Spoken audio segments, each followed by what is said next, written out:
Hello! Hello, hello, hello! Magandang araw at magandang buhay at panibagong vlog na naman si Bonsai Stang Lumpo. So nakikita nyo to. Kung tatandaan nyo, ito yung bougainvillea na pinakapit natin sa bato. Okay? After 1 month, ito na yung kanyang itsura. So tinubuan na ulit ng panibagong mga sanga. Yan. So dito natin pinakapit. Yan o, may bato dito o. Yan o, kung titignan nyo. So, bato yan. Ibinaon lang muna natin yung bato dito. Nakabaon yung bato. Okay? So, pansamantala, ibaon muna natin. At kung mapapansin nyo, tinigang natin yung medium o yung pinakalupa. Okay? So, ibig sabihin, tigang ito. Bago natin galawin, tigangin muna. Agoy, agoy, agoy, agoy, agoy. Yon ang sekreto ng bougainvillea.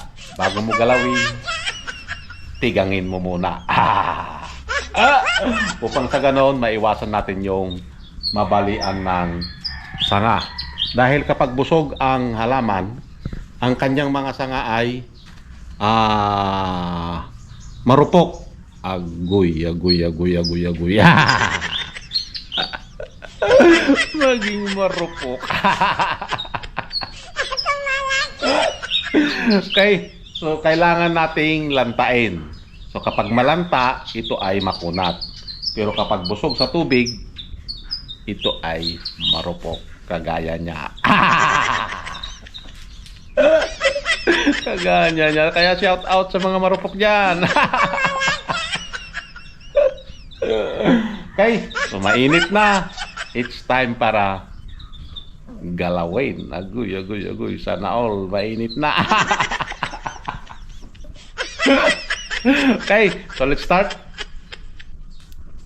So pinakabisik ulit ang pinakapaborito ni Bonsai Stang Lumpo, ang kalbuhin ang halaman. Yan. So tanggalin natin lahat yung kanyang mga dahon upang sa ganon bago natin i-wire ito ay malinis. Hindi tayo matitinik dahil ang bougainvillea ito ay may tinik.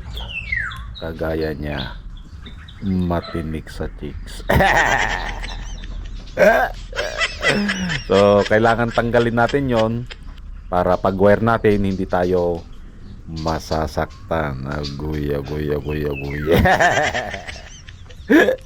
Pero bago ang lahat, habang kinakalbo natin or winawire, ipakita muna natin kung ano yung ginawa natin sa kanya at kung makita nyo rin yung kanyang itsura bago naging ganito. So ito yung kanyang itsura noon bago natin pinakapit sa bato. So sadyang pinawild ulit natin upang sa ganon yung mga sanga ito ay lumaki. Okay?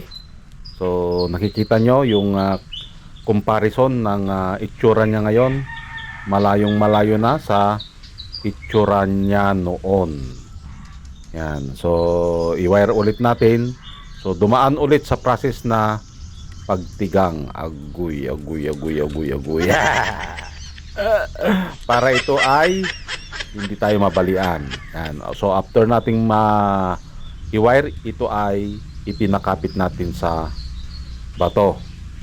So para magkaroon siya ng magandang kwento. Yan. So buti pa ang bonsai kapag pinakapit sa bato, kumakapit. Pero yung pag-ibig niya sa iba kumapit. Agoy, agoy, agoy, agoy, agoy. So ito na yung kanyang itsura ngayon. So i-wire ulit natin yung mga tumubong sanga. Okay? So enjoy lang sa panonood hanggang sa matapos nating ayusan ito.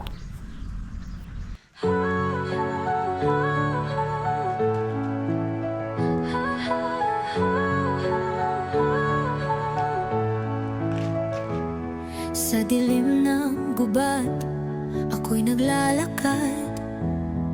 Scout o ranger, ako sniper sa likod ng lakad. Kalaban ay harap-harapan, walang atrasan.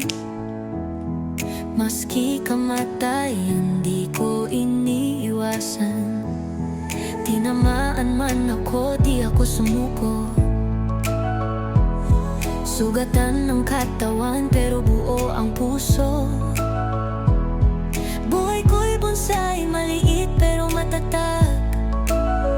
Bawat sugat, kwento ng isang tunay na tapang. Laban lang, walang iwanan. Tatako'y tapang, puso't paninindigan.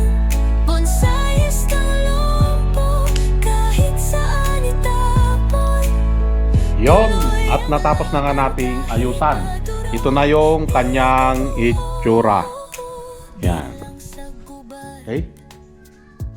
So, ito yung bago. Yung sanga na yan, ito yung bago. Yan, ito. Okay?